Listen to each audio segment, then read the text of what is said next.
Rinu was lost, absolutely lost. It was nearing sunset. How could they just lose her? She was the most talkative kid around. No mobile phones back then. It was in the month of November 1983 in Yankari Game Reserve. Yes, in Nigeria. In the middle of the forest. They had driven down for the long weekend. Barbecues, drinks, and lots of beer. The Indian community there was thriving. They always planned such getaways. Smoking and drinking wasn't a crime. Drinking and driving was the main thing. Seat belts didn't exist. And Renu was lost. She had wandered away. It was beautiful. The fact that she was able to balance herself on her 2 feet was the best experience for her.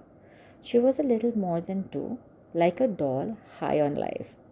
She had heard all the stories ever written already. Her dad didn't even need to read them out to her. At home, when he got back from office, he would quickly change and sit down with his coffee, and she would crawl up his strongest arms to peacefully sit on her throne. She ruled his heart, his soul, his mind, each and every breath. All she needed to do was just be.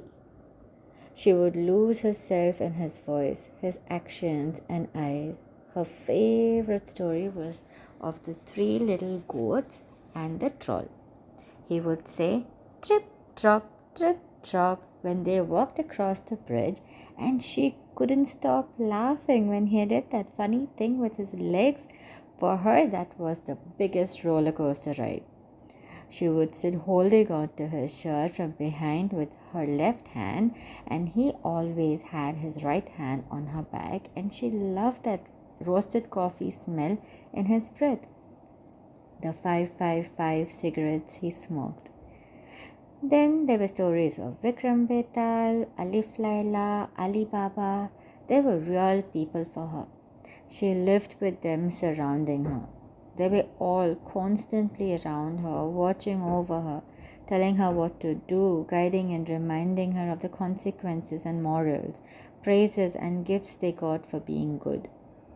And she would vividly explain what they look like. And he would vividly explain what they look like.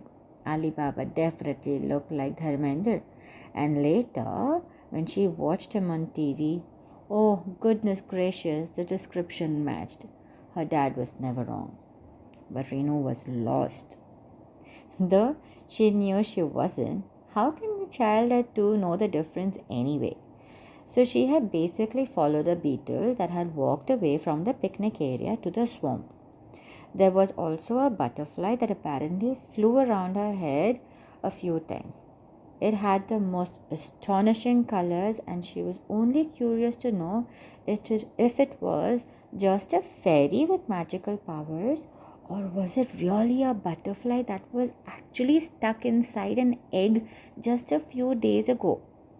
Her dad had told her that story too, of how surprisingly an egg can become a caterpillar, eat up all the green parts of the leaf, and cook itself into a small samosa like thing called pupa. And after that, become a butterfly with real legs and eyes. And there were just a few rules though. No one should touch them. He had told her that fairies were too easy to find. They were in cartoons and storybooks anytime she needed, but butterflies in action was the point. She had to walk into places to find them, be quiet, and pay attention when they visited her.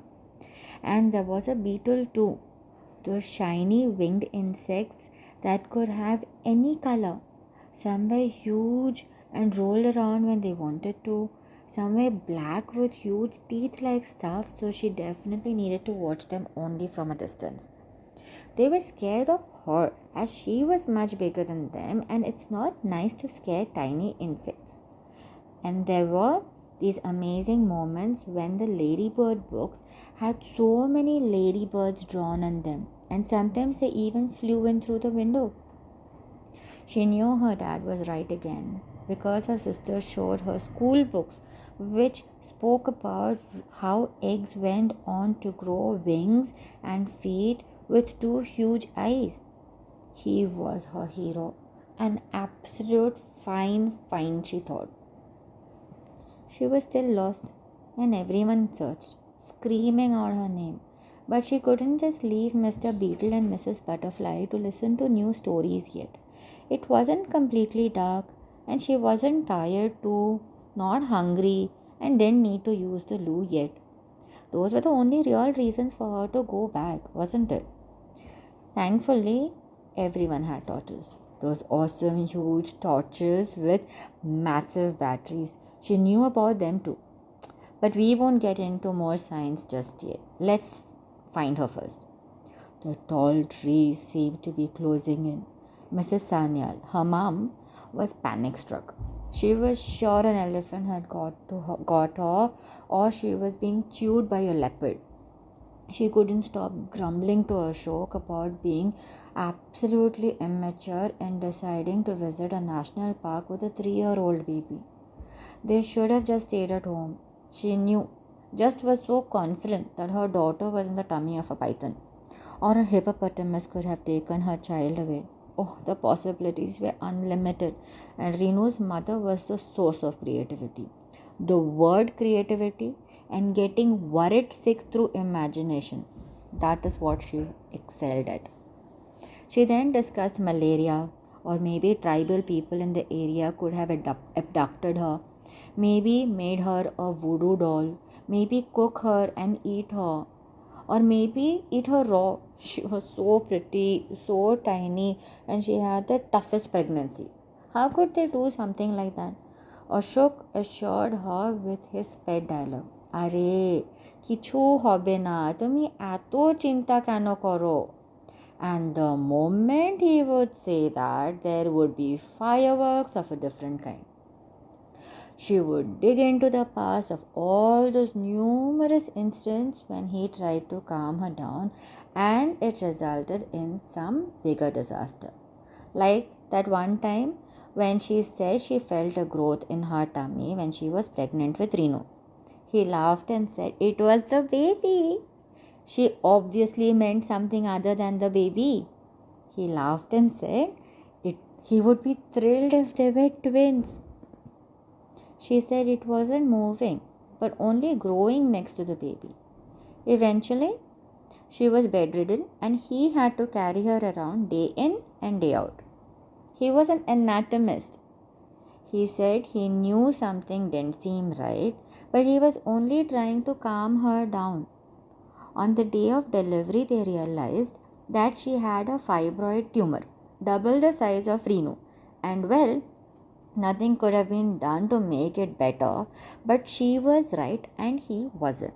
And that was the bigger point. Even bigger than the fact that there was a tumor or the fact that Rinu was lost.